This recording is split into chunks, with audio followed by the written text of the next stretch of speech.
Crisis of Islamic Civilization by Ali A. Allawi, Chapter 10 The Decline of Creativity. And they said, "Come, let us build for ourselves a city, and a tower whose top will reach into heaven, and let us make for ourselves a name." Genesis 11:4. But Pharaoh said, "O Haman, build me a lofty tower, that haply I may attain to the right means, the means of approach to the heavens." Quran 40:36 to 37. Islamic civilization was the preserver and then transmitter of the sciences and philosophies of the ancient Greeks to the pre-Renaissance Europe. Many works of the ancient Greek philosophers and natural scientists were translated by scholars, often Arabic-speaking non-Muslims, and absorbed into Islamic civilization. It was in the Arabized and Islamicized form that they were then translated in the early Middle Ages into the Latin of Christendom, mainly through the Muslim-dominated but cosmopolitan centers of learning in Spain, such as Toledo and Cordoba.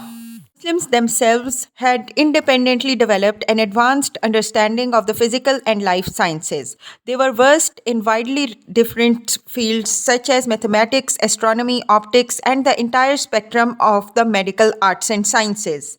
In mechanical engineering, the Muslims developed technologies which were useful in agriculture, water mills, and complex irrigation systems, as well as in warfare.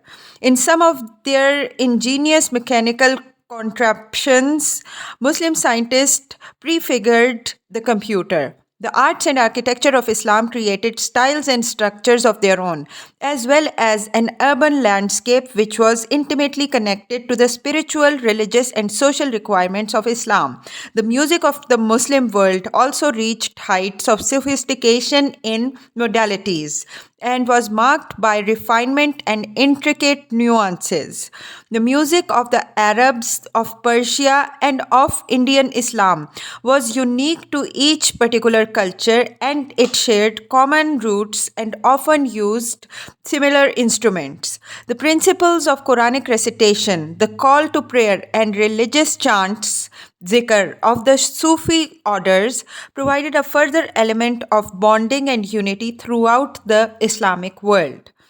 Why and how this creative drive, which is an essential feature of all vital civilizations, dried up in the Islamic world, remains a vexed issue.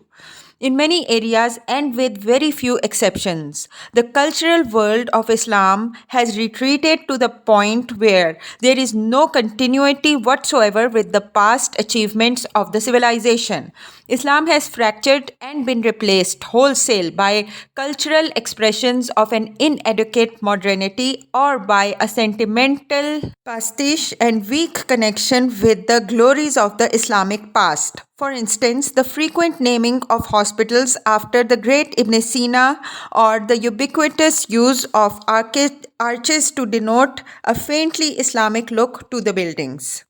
The roots of Islamic creativity. No single person has been more responsible for enlightening the world as to the true wellsprings of Islamic culture and science than the Iranian-born scholar and philosopher Sayyid Hossein Nasr. A deeply original and prolific writer, Nasr was born in Iran in 1933 into a family of well-known scholars and physicians. He studied physics at MIT and obtained his PhD from Harvard in 1958. With a thesis which focused on the history of Islamic sciences. He returned to Iran where he became a highly regarded scholar and pedagogue.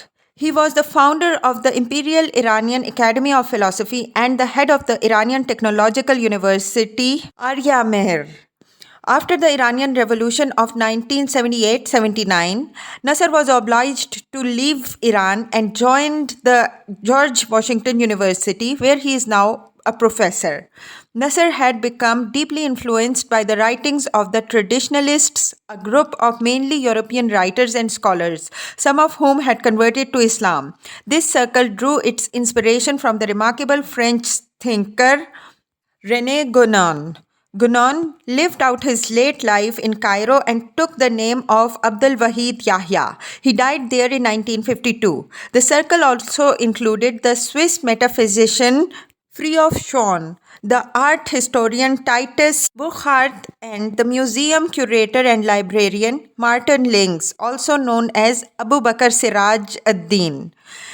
These were the leaders of the group who espoused the idea of a perennial philosophy and sought to find the transcendent unity of all religions in their inner esoteric dimension. According to the traditionalists, the continuity with the authentic religious traditions was the only means by which human beings could connect to the primordial religion. Each of the great religions of mankind, if practiced genuinely and within its own spiritual and ritual framework, could be a valid pathway to the original primordial faith and thus to knowledge of God. Therefore, a Christian, a Buddhist, and a Muslim could equally connect to the essence of religion itself if they took on the hues of the established traditional pathways of their particular religion. In Christianity, it was the monoistic contemplative tradition and the mystical experiences of figures such as Meister Eckhart and Saint Teresa of Avila that led to the inner essence of the religion. In Islam, this path was Sufism, especially with the metaphysical Sufism associated with the medieval master Ibn Arabi. Nasser became a close confidant of Fridtjof Schwann and for a long time was the most visible Muslim advocate of the perennial philosophy. In a series of writings of what he termed traditional Islam as opposed to modernist, liberal, and fundamentalist Islam, Nasser firmly attributed the loss of the creative impulse in Islam to the inversion and then displacement of the traditional perspective which had underpinned the civilization of Islam. Nasser explored a variety of issues which impinged on the contemporary Muslim world, from the ecological crisis to the atrophy of science, art, and architecture in Muslim countries. He takes strong exceptions to the idea of Islamic modernists that science is value free and thus its pursuit within the norms of modern science and scientific experimentation can only be for the general good of Islam. Modernist Muslims as well as fundamentalists have always maintained that Islam encourages the pursuit of scientific knowledge. The problem with science for the sake of science is that it denies the indisputable historical fact that science in Islam was conducted within a framework of reference which was specifically Islamic. That is, that the pursuit of scientific goals was encouraged as a part of the overall quest of man to see and affirm the signs of God in nature. As Nasser wrote, Islamic science came into being from a wedding between the spirit that issued from the Quranic revelation and the existing sciences of various civilizations, which Islam inherited and which it transmuted through the spiritual power into a new substance, at once different from and continuous with what had existed before. Technological developments in Islam, for example, instruments such as the Astrolabe had precise functions related to the times of prayers, the beginnings and the ends of the fast of Ramadan, and the direction of Qibla, Makkah. Similarly, Islamic medicine was based on the assertion that the human body was a microcosmic reflection of the cosmos and that a balanced interrelationship between mind, body, and spirit was essential to maintaining the health and vigor of a person. The idea of preventive medicine, the holistic approach to the well being and the treatment of illnesses, was integral to Islamic medicine. It was on the basis of this worldview that the edifice of Islamic culture and civilization was built. Islam recognized above all that the domain of the infinite, of the boundless knowledge and limitless growth does not belong to human beings. To a large extent, therefore, the observation that Islamic civilization did not progress into a modern world order based on technology is immaterial. Its trajectory in pre-modern times did not entail the dramatic shifts which have made the Industrial Revolution possible in the West. machine production in factories for a mass market protected by laws that enshrined absolute private property rights could not have evolved in an Islamic context. The artisan and the craftsman culture, which was the mainstay of the production of goods in the pre modern Islamic economy, was imbued with the Islamic worldview, which combined work with the life of the spirit. In fact, Nasser demonstrates conclusively that Islamic technology was indeed concerned with practical innovations such as the wind and water mills, distillation processes, and engines of war. The technology that the Muslims dealt with was one which utilized natural forces within the environment in question, making the maximum use of human skills and causing the minimum amount of disturbance within the natural environment. Number of medieval Muslim treatises on machines and processes came remarkably close to anticipating the modern equivalents. But Nasser states unequivocally that Muslims did not venture into this terrain and never seriously considered utilizing such technological innovations in order to change their economic life and means of production. The break with the sacred could not take place within Islam. The impetuous had to come from elsewhere. Nevertheless, Islamic science and medicine continued to thrive within their own terms of reference until the fateful encounter with the expansionist European powers. The collapse of innovation and creativity in the world of Islam was not the result of the fall of the Abbasid Empire in the 13th century, but a much more recent phenomenon. It is intimately connected to the abandonment of the underpinnings of the traditional Islamic worldview in the past 2 centuries by a succession of secular minded and fundamentalist Muslims. The first jettisoned this worldview as a matter of principle. The second accepted the fruits of Western civilization with no understandings of their roots in the Western experience. They simply Islamicized them. Purpose and meaning was lost. Nasser's analysis of the predicament of modern Muslim has important prescriptive implications, particularly as the Muslim innovative capacity has degraded in a fundamental sense. The creative output of the 20 or 30 million Muslims of the Abbasid era dwarfs the output of the nearly 1.5 billion Muslims of the modern era. In science and technology, the statistics are truly daunting and depressing. Using 2006 data, the Muslim countries of the OIC have 8.5 scientists and technicians per thousand population compared to a world average of 40.7 and a developed world figure of 139.3. The entire Muslim world contributed 1.17% of the world's scientific literature compared to the 1.48% from Spain alone. The OIC countries spend 0.3% of their GDP on research and development compared to the global average of 2.4%. Listing goes on to include the paucity of published journals, articles, university science faculty rankings, and patents.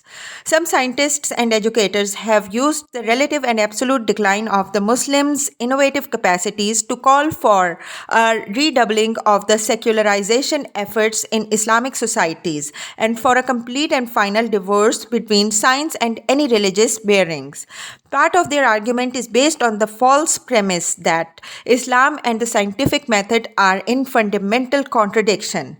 This echoes the German sociologist Mark Weber and his assertion that Islam lacks the ideational basis for proper scientific inquiry. The physicist Pervez Hoodbhoy, chair of the physics department at one of Pakistan's leading universities, has repeated the old chestnut that Islamic norms of worship, the 5 daily prayers, the fast of Ramadan, are antithetical to a paperwork ethic and should be more balanced, whatever that means. The fallacy of such arguments is readily apparent when one considers that abiding by these cornerstones of Islamic ritual in no way diminished the productive and innovative capabilities of Muslims in their golden age. A completely different view is held by apologists of Islam, who see all manner of scientific predictions embedded in the Quran.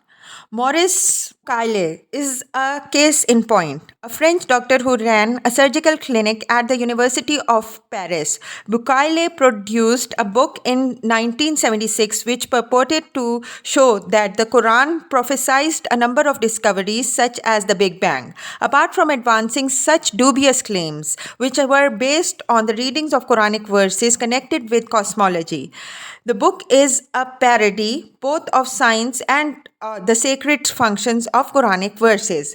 Nevertheless, it has had an immense circulation and influence and is used as a polemical tool to convince people of the identity between Islam and modern science. But neither the arguments of secular humanists such as Hudboy nor those of the fundamentalists who see the Quran as a science textbook can resolve the conundrum that affects the capabilities of Islamic culture.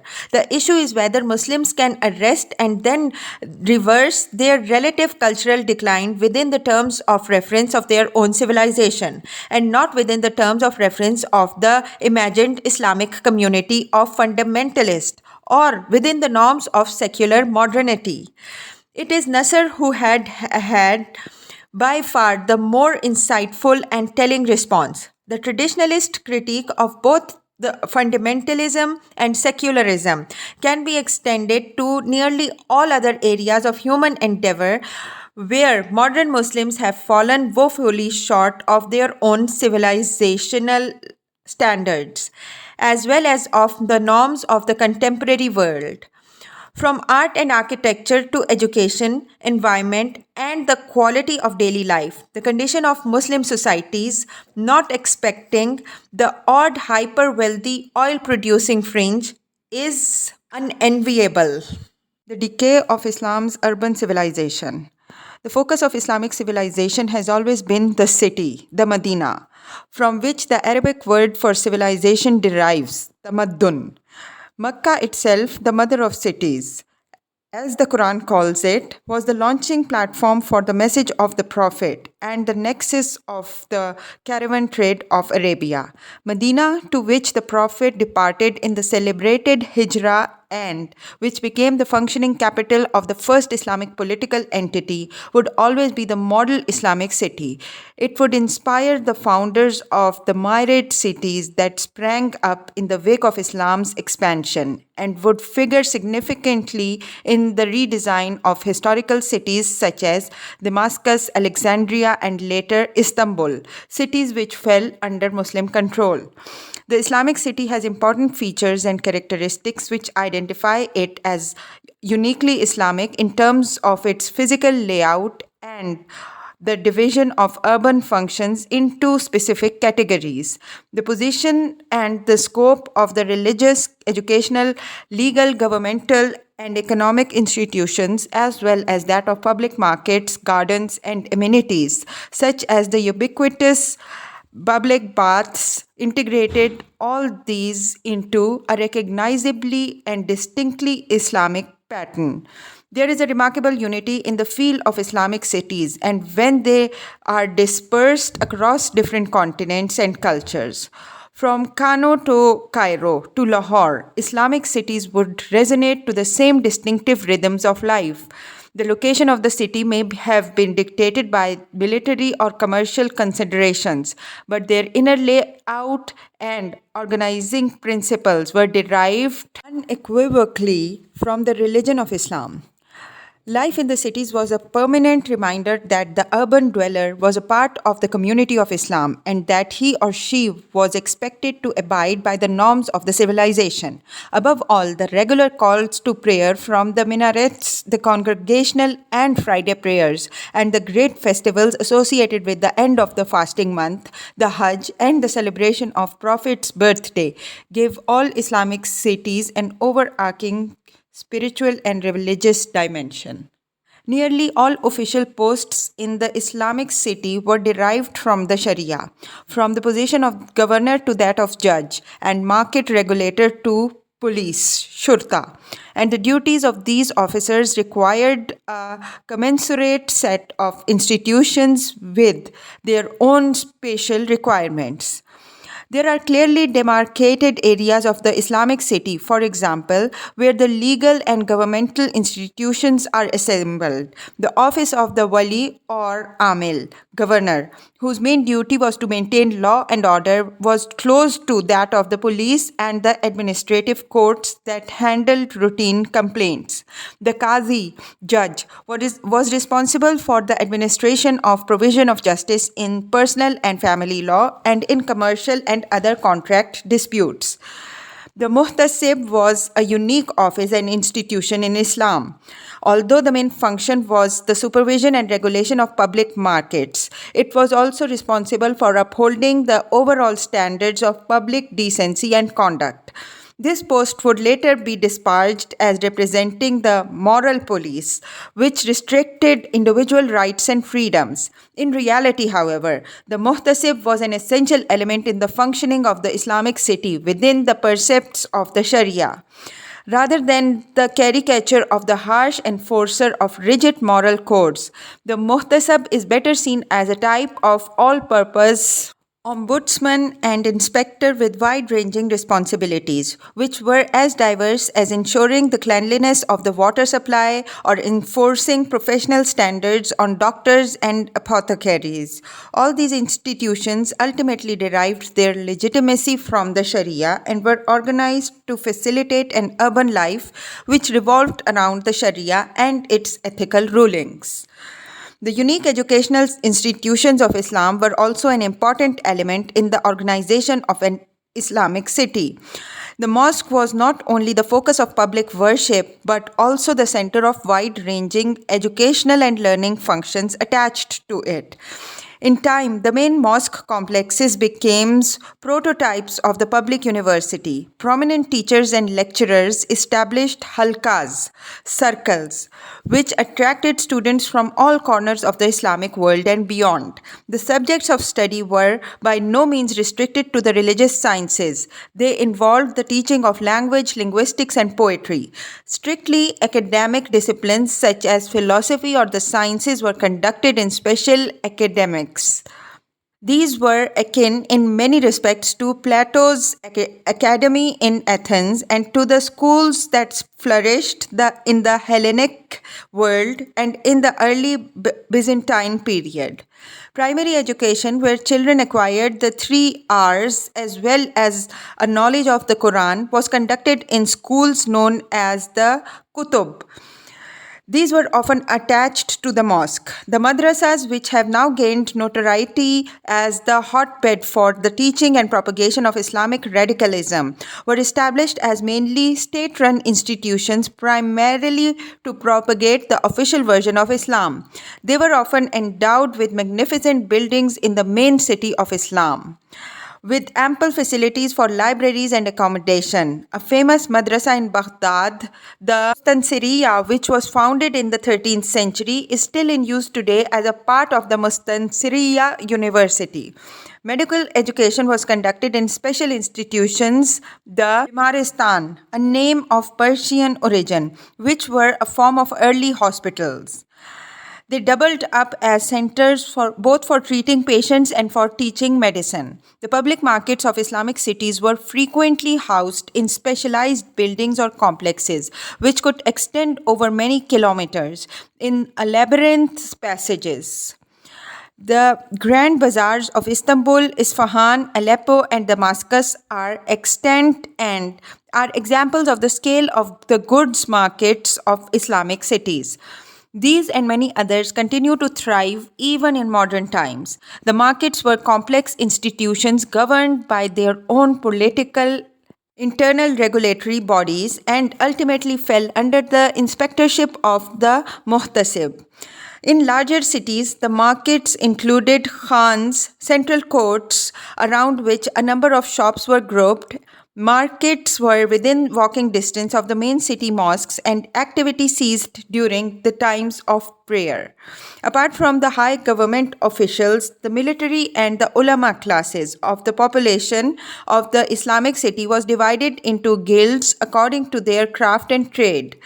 These were further integrated into the Sufi orders through Futuwa chivalric movements. They were anchored in the spiritual life of Islam and sought to connect themselves through a chain of initiatory rites to the Imam Ali and his close follower Salman al Farsi. Imam Ali is seen by nearly all Sufi orders and the guilds as the fount of spiritual wisdom and chivalric conduct. In some of the larger cities of Islam, the guilds were also connected to the office of the supreme Sufi master, the Doyen, of the descendants of the Prophet Muhammad, the Naqib al-Ashraf. Craftsmen and artisans were thus intimately connected to the spiritual life of the community and saw their work in terms of fulfilling their duties and obligations to God. A detailed set of guidelines, rules, and rituals governed the passage of the initiate from apprentice to artisan to master. At nearly every step of the way, the rituals were marked by specific Quranic recitations and spiritually charged utterances, invocations, and exclamations. The head of the guild was known as the Sheikh of the guild, and although the office was frequently inherited, it could only be so with the approval of guild members. The art historian Titus Burkhardt encapsulated the spirit of the guilds in an interview with one of the last descendants of an ancient line of craftsmen in the city of Fez, a comb maker. The man described his profession and his understanding of it. I myself acquired the skill only after many long years, and even if I wanted to, I could not automatically pass it on to my son. This craft can be traced back from the apprentice to master until one reaches our Lord Seth, the son of Adam. It was he who first taught it to men, and what a prophet brings must clearly have a purpose. I gradually came to understand that there is nothing fortuitous about this craft, that each movement and each procedure is the bearer of an element of wisdom. But not everyone can understand this. But even if one does not know this, it is still stupid and reprehensible to rob men of the inheritance of prophets and to put them in front of a machine where day in and day out they must perform a meaningless task. Islam's urban vitality, especially in the Arab lands, had begun to deteriorate well before the advent of the European empires. Baghdad, the city of the fabled fame, was a disease-ridden backwater with less than 100,000 people in the mid 17th century. Cairo did not fare much better in the long period of Mamluk misrule, which ended with Napoleon's conquest of Egypt. The description of Muslim cities, with the exception of Istanbul and a few other Ottoman cities by pre-modern European travelers, was uniformly bleak and depressing. But what the European incursions did was to superimpose an entirely different ordering of the urban space, shattering or bypassing Islam's traditional urban structures and styles of building. In this way, Islam's urban civilization suffered just as much as other main tenets and values of Islam. The makeover of the Islamic city was simply an extension of what was happening in the legal, social, and economic spheres. In Morocco, the French established entirely new cities alongside the old. They drew away from only the governmental, administrative, and judicial services, but also the mercantile and political elites. The same pattern was followed in other cities of the Muslim world, which came under the control of foreign powers. The new areas had different names: the European Quarter, the Cantonment, the Garden City, but they all served the same purpose. They created a new urban form which had no connection with the Islamic past. The new cities and quarters were designed to house the foreigners and their local allies, dependents and imitators. It became a matter of social prestige to be associated with the modern ways of the new quarters, with their European conveniences and amenities. The old Islamic cities were abandoned to the working and artisan classes and to the remnants of the traditional classes. Within a few decades, the entire Islamic urban order had ended. The old Islamic city was now associated with all that was retrograde and served no better function than to act as the repository of the exploding population of the urban poor, fed as this was by massive flows of migrants from the rural areas. The old educational establishments were replaced by modern universities. These were invariably sited in the new towns and quarters. The judicial functions of the Qadi were displaced by the new legal systems which came with the European powers. The guilds were decimated by competition from cheap foreign manufacturers and modern domestic industries. Public markets were supplanted by modern retailing. It is only in our day that a creeping gentrification is bringing back some vitality to the historical cities of Islam. But this has nothing to do with the revitalized Islam. It has more to do with French fashion designers ensconcing themselves in old merchants' houses, or with boutique hotels squatting in former Sufi lodges and catering for the super wealthy. Crowding, visual ugliness, and squalor are the lot of most of the cities of Islam. The elites are well insulated from the unpleasantries through gates, high walls, and a physically separate life in terms of work, leisure, shopping, and education. But these very elites have invited the calamities on the Islamic city through their insistence on perpetrating whatever is fashionable in the West, irrespective of its appropriateness. The aesthetic sensibility of the modern minded Muslim has altered with the loss of its moorings in the tradition. The result is there for all to see. A hodgepodge of building styles, poor quality constructions, the loss of any order and purpose to town planning. Constant assaults on the senses of discordant and jarring sights and sounds. The modern Islamic city simply groans under this weight. Populations explode while services collapse. The rich flee to their bastions while the poor endure and suffer the miseries of daily life. Cairo, Karachi, Dhaka, Jakarta all have populations of over 10 millions with miserably small budgets and rotting infrastructures and dwellings. Smaller cities such as Damascus and Rabat still send an echo of their former urban graces, but the relentless pressures on the integrity of the city are there. And everywhere the corruption and venality of public officials join hands with greeds of the developers and speculators to reduce whatever remains of the urban civilization of Islam. But the degradation of Islam's historical cities is not entirely due to the westernized elites. The ravages wrought by the Wahhabis of Saudi Arabia on the fabric of the two holiest cities of Islam, Makkah and Medina, are well known. The extent of the damage wrought on these two cities has been exposed mainly due to the heroic efforts of the Jeddah-based architect and historian Sami Angawi, who wrote about the wanton destruction of millennium-old buildings in both Mecca and Medina under the aegis of the Wahhabi clerical establishment. The clerics had ruled that historical sites such as the Prophet's birthplace could become virtual shrines and thus potentially objects of worship in themselves. In conclusion, they reasoned it would be best if these buildings and sites were demolished, lest they give rise to idolatry. Their rulings have been generally welcomed by the political and commercial classes who saw in the destruction of these buildings new opportunities for commercial profit from land speculation and development.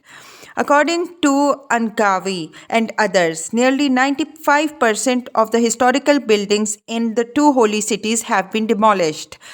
Whenever a historical site which has any connection with the prophetic period is uncovered by archaeologists, bulldozers move in and to pull it down and pour concrete over the site.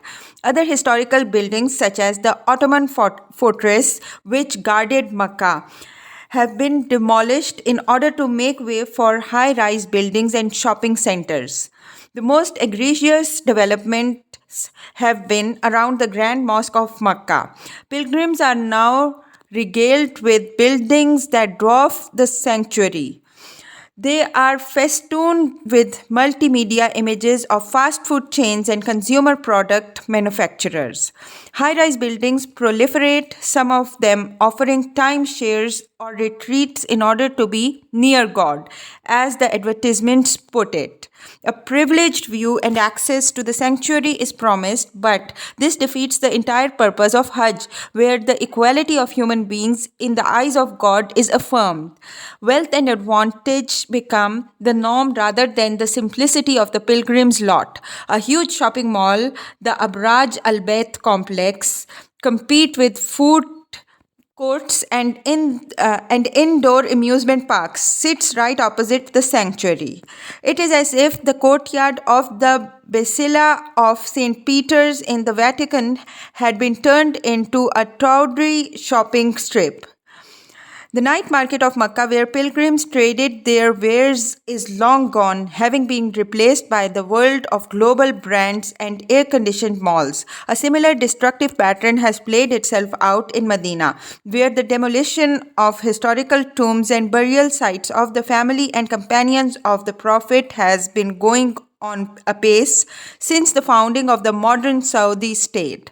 For a while, the Prophet's burial site in the sacred mosque of Medina was also threatened by zealots of the Wahhabi sect, who considered veneration of the Prophet by the multitude of Muslims as bordering on the deadly sin of polytheism, shirk.